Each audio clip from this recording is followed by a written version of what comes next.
Op zondag 16 november organiseren Bibliotheek Bibliorora, Boekhuis De Kleine Tovenaar, Nieuwe Helden Next Level en de ESI een bijzondere middag in het kader van Heel Nederland leest.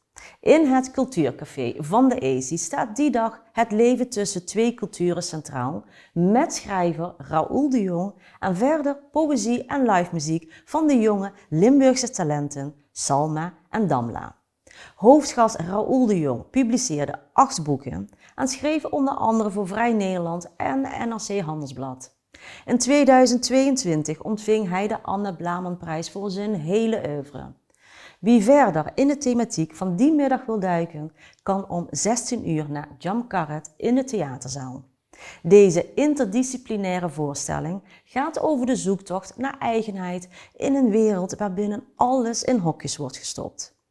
Met een combi-ticket van €22,50 beleef je zowel de literaire middag als de voorstelling Jam Karet. En dat ticket is weer verkrijgbaar via ESI Cultuurfabriek.